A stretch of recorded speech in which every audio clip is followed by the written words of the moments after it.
Yo, what's good people, it's Jack here, and today I'm going to show you guys how you can make an orchestral drill sample. This is like a UK drill thing. Yeah, loads of artists are starting to use a lot of orchestral sounding samples. So I'm going to show you guys how you can make something like that inside FL Studio today.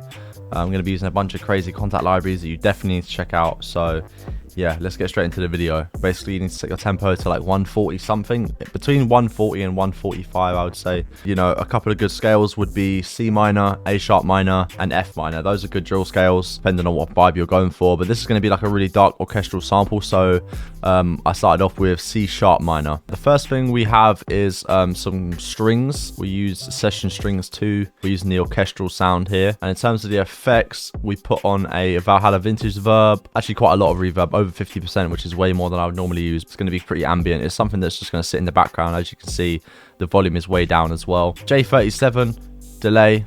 So yeah, it sounds like this.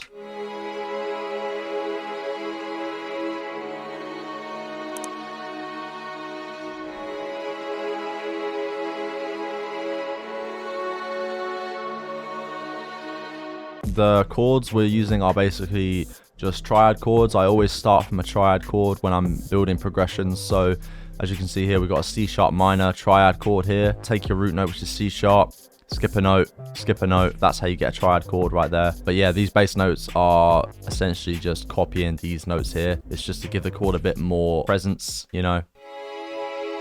They're still good, but I just love that.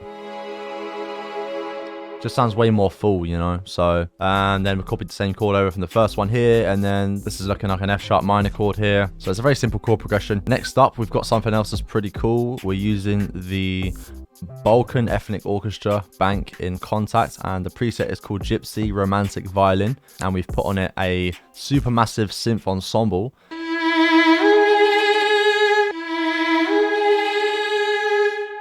It just kind of smooths it out and just, yeah, it gives it a little bit of almost like a synthy feel. I guess that's why it's called that. But we've also got a shaper box on there, which is just panning from left to right. This pattern is essentially just following our original chords. So if you see here, when we scroll up, you can see E, G sharp, E, G sharp. Cool. It's really simple counter melody, just following those chords.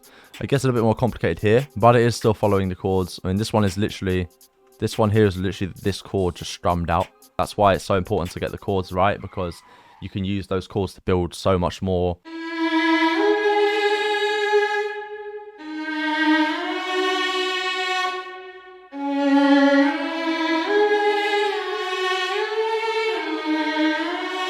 And also, the reason why the notes are overlapping, it's not important to have them cutting each other because it gives it a bit of a smoother transition when they're like this. Next thing is a flex piano, close grand in the Essentials piano folder. This is the piano chords, so it sounds like this.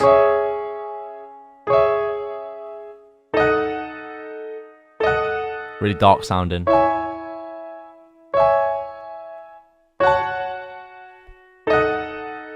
So yeah, the effects, there's quite a few of them. First thing is a half time.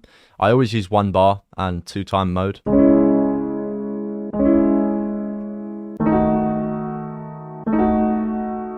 It gives it like a more of a stretched kind of sound. Next one we've got is an EQ. We're just taking off some of that low end because of the half time. We've got an RC20. We're using the Serenity preset from Analog Colors. We have got a Echo Boy. And then finally, to finish it off, make it a little bit more ambient, we've got a vintage verb from Valhalla. We're using a little bit, you know, 27% is quite standard, and with all the effects on it, it sounds like this.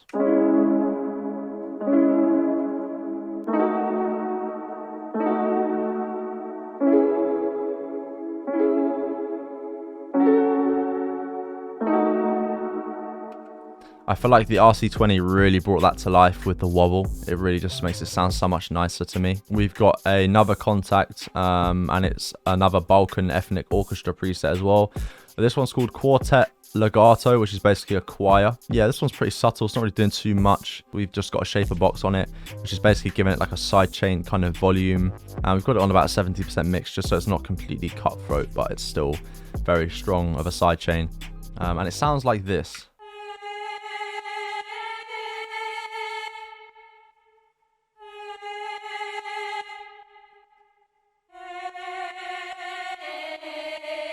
So yeah, altogether the sample sounds like this.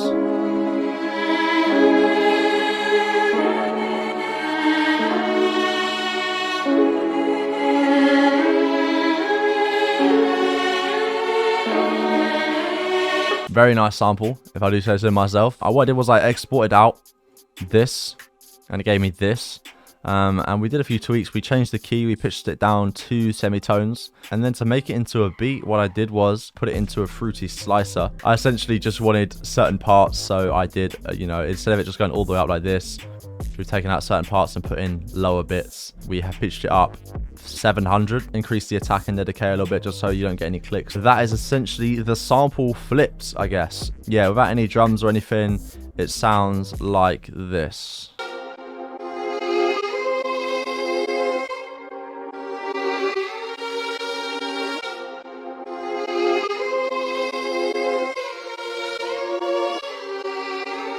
Drill drums would fit very nicely on that, which I've also added as well. So we're going to get into that now. You know, you can get pretty creative with it, but I guess the main thing that matters is you've got good sounds and it's a bit bouncy. That's all that really matters. Let's get into the drums. The main component to drill drums is obviously bouncy hi-hat, I would say.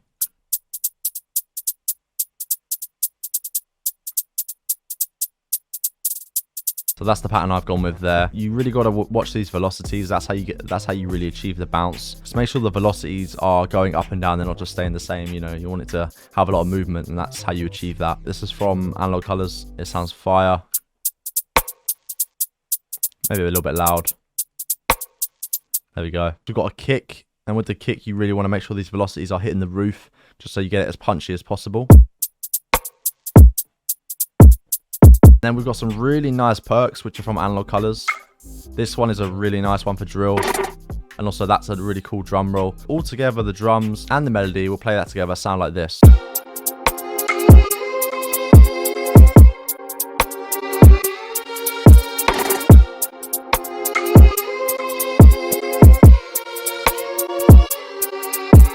Last but not least, we have got the 808, probably one of the best parts of a beat. So with the 808, we are using a sample from the drum collection, and with an 808 in drill, you want to make sure the envelope is like this, so everything's turned off except for hold.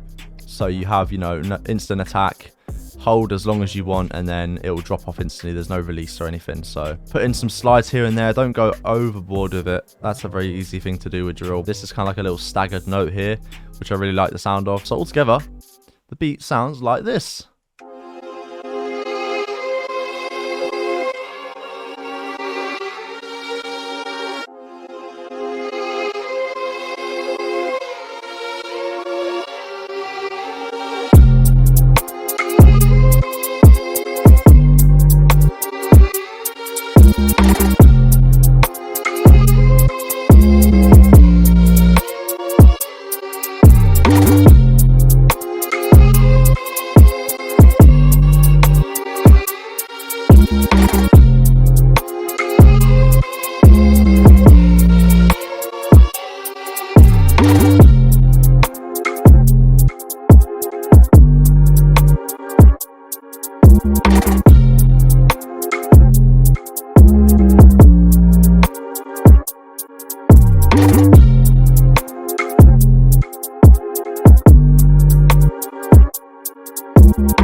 That's a nice little drill beat, I can't lie. I can definitely hear a bunch of drill artists on that.